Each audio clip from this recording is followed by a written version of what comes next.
দেখেন কিভাবে মারছে, আমার পাখিটা কিভাবে মারছে, ওই যে পাগল, ওই যে পাগল,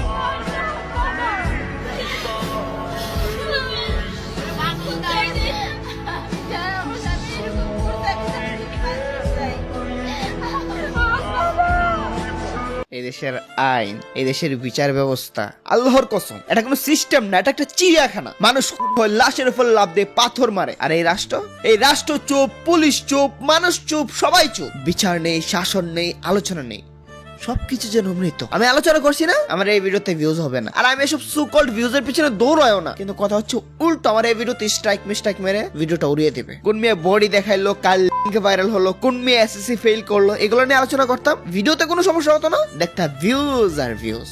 অন্ধ আইন ঘুমিয়ে পড়ে, রক্তে ভেজা পথ যে চুপ, লাশের উপর নাচে জানোয়ার, বাংলাদেশের একই রোগ। আমার আব্বুকে মেরে ফেলছে, বাচ্চাগুলো কেঁদে বলে, রাষ্ট্র তখন ব্যস্ত থাকে, খনিদের ক্ষমা বিলাতে চলে। এই বর্বরতা চলবে কদিন, হবে কবে এটার শেষ? সঠিক আইনের প্রয়োগ কবে করবে বাংলাদেশ?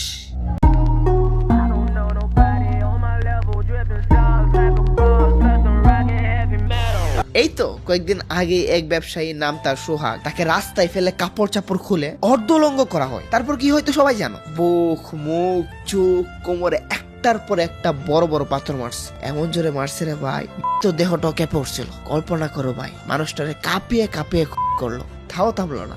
করার পরও তারা শান্ত হয়নি, লাশের উপর লাভ দিল, উল্লাস করলো। জানোয়ার না রে ভাই, এটা জানোয়ারের থেকেও খারাপ, জঘন্য খারাপ কুলাঙ্গারের দলগুলো। এখানে সোহাগ নামে একজন দোকান মালিক ছিল, একটু ওনার বিষয়ে কি এখনো চিনি না। চিনেন না? আপনার দোকান আছে জানি? পাশেই তো দোকান। পাশে দোকান। চিনেন না? না, চিনি না। ভাই আপনি তো এখানে বসেছিলেন, একটু বলবেন। আমরা কাস্টমার ভাই, আমরা চিনি না কারণ। আপনি কি এখানে প্রতিদিন দোকান নিয়ে আসেন? দোকান কি জানেন আসলে একটু বলবেন? আমি কিছু জানি না। আমরা তো এদিকার না, ও এখানকার না। হ্যাঁ, ওরে 20-25 জন লোক আইসা এদিকে মারতে মারতে থারবাইতে নিয়ে গেছে। তারপরে কি হয়েছে ওইটার আমরা জানি না। হাজার হাজার লোক দেখে গেল, কেউ কিছু বললো না, দেখে না দেখার ভান করলো। আশেপাশের দোকানদারকে জিজ্ঞেস করলে কেউ বলে চিনে না। এই ভয়, এই চুপ করে থাকা, এই নীরবতা, এটাই এই দেশের সবচেয়ে বড় ব্যর্থতা। মানুষের মরার চেয়ে ভয়ঙ্কর হলো আশেপাশে মানুষদের মানবতা মরে যাওয়া। ভিডিও আছে, ফুটেজ আছে, সিসিটিভি ক্যামেরা আছে, মুখ স্পষ্ট, সবকিছু ধরা একদম ক্লিয়ার, তাও বিচার নাই। আজ 5 দিন পেরিয়ে গেছে, একটা প্রপার চার্জশিট নাই। শুনলাম আসল আসামিদের নাম সরিয়ে নাকি কৌশলে সিসিটিভি ফুটেজ থাকা সত্ত্বেও মূল খুনিদের বাদ দিয়ে দেওয়া হইতেছে। এটা যদি সত্যি হয়, এটাই যদি বিচার হয়, তাহলে অন্যায় কি? অন্যায় করা তো এই দেশের জন্য বাল।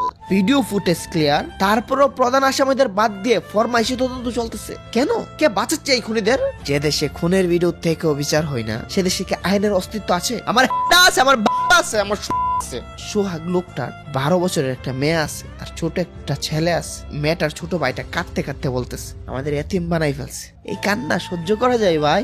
একটা মেয়ে যার বাবাকে তার সামনে অর্ধলঙ্গ করে খুন করা হয়েছে। ভিডিও ফুটেজ দেখার পর তো সে এই ফিলটা পাইছে। সে এখন কিভাবে স্কুলে যাবে, কিভাবে বাঁচবে? তাদের দায়ভার কে নিবে? তাদের ভরণ পোষণের দায়িত্ব কে নিবে? তাদের ভালো ভবিষ্যৎ কে দিবে? এই প্রশ্নের জবাব কে দিবে? আছে কি দেশের আইনের কাছে? আমার সোনার দেশ, আমার হেডার দেশ। পুলিশ কি করতেছে? একবার শুনি চাঁদা দেওয়ার জন্য হত্যা, আবার বলতেছে ব্যবসায়িক লেনদেন। তারা কি খুনকে যুক্তি দিয়ে বৈধ করতে চায়? আরে ভাই, কারণ যাই হোক, প্রকাশ্যে পাথর মেরে খুন করার লাইসেন্স কে দিল? এত স্পষ্ট প্রমাণ থাকার পরেও যদি বিচার না হয়, তাহলে বাংলাদেশে বিচার শব্দটাই রসিকতা। আমার সোনার বাংলা, আমি তোমায় মূল ঘটনা জানো তো? এই খুনিদের নেতৃত্ব দিচ্ছে একদল যুবদল নেতা। মানুষ করো রাজনৈতিক পরিচয় বুক ফুলিয়ে ঘুরছে। চাঁদাবাজি, আধিপত্য, ক্ষমতা, এই 3টা শব্দ এখন আমাদের দেশের আইনকে গিলে খেয়েছে। আর রাষ্ট্র আজ নীরব। মন্ত্রী মিনিস্টার চোখে পট্টি বেঁধে বসে আছে, পট্টি।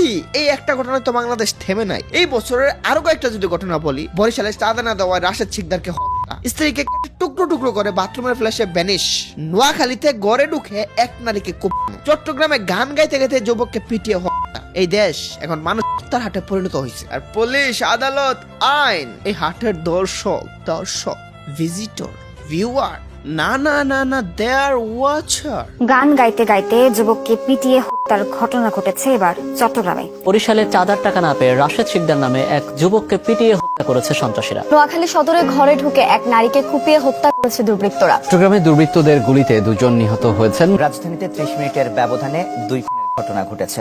গাজীপুরে জাতীয় বিশ্ববিদ্যালয়ের উপাচার্যের উপর হামলার ঘটনা ঘটেছে। ধানমন্ডিতে প্রকাশ্যে কোপানো হয়েছে এক যুবককে। পূর্ব শত্রুতার জেরে ডাকাত আখ্যা দিয়ে এক দিনমজুরকে পিটিয়ে অভিযোগ উঠেছে। সিরাজগঞ্জের এনায়েতপুর থানার 13 পুলিশ সদস্যকে পিটিয়ে হত্যা করা হয়েছে। মাত্র 10 থেকে 15 সেকেন্ডের মধ্যে হয় প্রাইম এশিয়া বিশ্ববিদ্যালয়ের ছাত্র জাহিদুল ইসলাম পারভেজকে। গাজীপুরের টঙ্গীতে ছিনতাইকারী সন্দেহে এক যুবককে পিটিয়ে হত্যা করা হয়েছে। ঢাকা বিশ্ববিদ্যালয়ের ফজলুল হক মুসলিম হলে একজনকে চোর সন্দেহ করে আটক করে পরে তাকে নৃশংসভাবে পিটিয়ে হত্যা করেছে শিক্ষার্থীরা। মব উস্কে দিয়ে মাওলানা রইস উদ্দিনকে পেটানো, পুলিশি হেফাজতে তার মৃত্যু। মুন্সিগঞ্জে ডাকাতির নাটক সাজিয়ে এক ব্যক্তিকে পিটিয়ে হত্যার অভিযোগ উঠেছে। এবার ভয়ঙ্কর এ চক্রের ছুরিকাঘাতে প্রাণ গেল এক কলেজ ছাত্রের। চট্টগ্রামে আফতাব উদ্দিন তাহসিন নামের এক যুবককে প্রকাশ্যে গুলি করে হত্যার ঘটনা ঘটেছে। সাভারের ব্যাংক কলোনি এলাকায় এক যুবককে মাথায় গুলি করে হত্যা করেছে দুর্বৃত্তরা।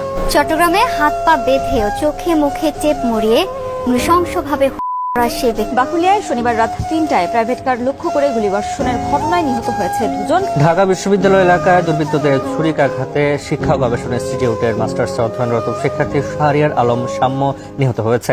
এগুলোর সবগুলো একটার বিচার হইতে শুনবো না। ভাইরাল হলে কয়দিন একটা ঘটনা নিয়ে আমরা লাফাই, এরকম যে অহরহ হচ্ছে টেরই আমরা পাই না, এটা আমরা বলে যাব কয়দিন পর। ঠিক আসিয়া পারভেজ, নুসরাত জাহান, রাফি হত্যা, রিশা হত্যাকাণ্ড, সালাউদ্দিন শুভর মতো মৃত্যু, আবরার ফাহাদ হত্যা, সেফ রুট আন্দোলন, তনু মামলা, এসবের মতো এটা আমরা বলে যাব। হাতা কলমে লিখে রাখো, 2 মাস পরে সে কমেন্ট করো, হ্যাঁ ভাই ঠিকই বলেছিলেন, আমরা সবই ভুলে গেছি, কারো কোনো শাস্তি হয়নি। আরে শাস্তি এটা আবার কেমন জিনিস? এটা কি দিয়ে খায়? এটা কি আদৌ হয়? হে হয় গরিব মানুষদের জন্য, অসহায় মানুষদের জন্য, নিরীহ মানুষদের জন্য, বিপ্লবী মানুষদের জন্য। আমার বাংলাদেশ, তোমায় আমি সারাদিন শুনি আইন নিজের হাতে নেবেন না। ভাইরে, যখন রাষ্ট্র বিচার দেয় না, তখন মানুষ বাধ্য হয়ে প্রতিশোধ নিতে। আইন নিজের হাতে নিবেন না, কিন্তু সন্ত্রাসীদের হাতে আইন দিয়ে রাখছে। এই দেশে আইন মানে ধনীকে রক্ষা আর গরিবদের গলা টিপে মারা। চাঁদা না দিলে, প্রতিবাদ করলে গুম, সাক্ষ্য দিলে নিজেই আসামি হয়ে যাবে। এভাবে একটা দেশ চলে না, এভাবে একটা জাতি টিকে থাকতে পারে না। এভাবে চললে একটা জাতির ধ্বংস অনিবার্য। আসলে এখানে কি ঘটেছিল একটু বলবেন, কি জানেন? আপনি ছিলেন না এখানে? না, কিছুই জানেন না? এখানে আসলে সোহাগ নামে একজন দোকান মালিক ছিল, আসলে এখানে কি ঘটেছে একটু বলবেন? আমাদের দোকান ওদিন কি আগে বন্ধ হয়ে গেছে, আপনি ঘটনা করার আগেই বন্ধ হয়ে গেছে, 20 দিন ছিল। দর্শক, আমরা আপনাদের দেখানোর চেষ্টা করছি, এখানে প্রায় বেশ কয়েকটি দোকান রয়েছে। সেই দোকানের মালিক থেকে শুরু করে কর্মচারী কেউ জানেন না সেদিন এই জায়গাটিতে কি ঘটনা ঘটেছিল। যাদের কাছে যাওয়া হচ্ছে তারা যেমনটি বলছেন, আর তারা আসলে কিছুই জানেন না। লোকজন মুখ খুলছে না, কারণ তারা জানে এই দেশে সত্য বলা মানে তারা জানে আজ কথা বললে কাল আমিও রাস্তায় মরে পড়ে থাকবো। আজ সোহাগ মরছে, কাল তোমার ভাই মরবে, পরশু আমার বাবা, আমাদের বন্ধুরা। এই রাষ্ট্র যদি বারবার বাঁচায়, তাহলে আমরা সবাই লাইনে দাঁড়িয়ে আছি, কদিন পরে আমাদের অপেক্ষা করো। এটাই বাংলাদেশ। এই বইটা যদি না ভাঙ্গো, তাহলে কেউ নিরাপদ না, না তুমি না আমি। দেখলে তো একজন সাংবাদিক যখন গিয়ে আশেপাশের লোকদের জিজ্ঞাসা করলো, তারা বললো জানি না, চিনি না। কেন? কারণ সবাই ভয় পায়, কারণ তারা জানে যদি মুখ খুলে 2 দিন পর তাদের লাশ মিলবে রাস্তার পাশে। আর এই বইটাই তৈরি করছে এই ভাঙ্গা আইন ব্যবস্থা। এই বই ভাঙতে হলে দরকার আগুন, দরকার প্রতিবাদ, দরকার জনতার কণ্ঠ। আমি কোনো দলের পক্ষে না, আমি কোনো দলের বিপক্ষে না, আমি কোনো দলকে ভালো বলতে চাই না, আমি কোনো দলকে খারাপ বলতে চাই না। সবকিছুরই ভালো মন্দ আছে। আমি শুধু বিচার চাই সবার জন্য। আজকে বিচার না হলে কালকে প্রতিরোধ হবে। এই দেশটা কারো বাপের না, এটা আমাদের সবার। এই অন্যায়, এই খুন, এই ভয় আর না, প্রতিটা পাথরের জবাব দিতে হবে। আইনের পাথরে না হোক, জনতার জ্বরে। আসুন একসাথে আওয়াজ তুলি, জানোয়ারদের বিচার চাই। আইনের ব্যর্থতা চলবে না। এদেশের নাগরিক হিসেবে ন্যায়ের জন্য আমরা রাস্তায় নামবো। ইনশাল্লাহ বিচার দুনিয়াতে না হোক, আখিরাতে হবে। কিন্তু এই দুনিয়া তো বিচার করতে হবে এখনই, নয়তো কেউ নিরাপদ না। শেষ কথায়, ভিডিওটা পারলে শেয়ার করো, আওয়াজ তুলো, কারণ আজকে যারা চুপ, কাল তারাও কাঁদবে। এই সমাজে যেখানে অন্যায়ের বিচার নাই, সিস্টেম ধ্বংস হয়ে গেছে, সেখানে নিজেকে গড়তে হলে নিজেই কিছু করতে হবে।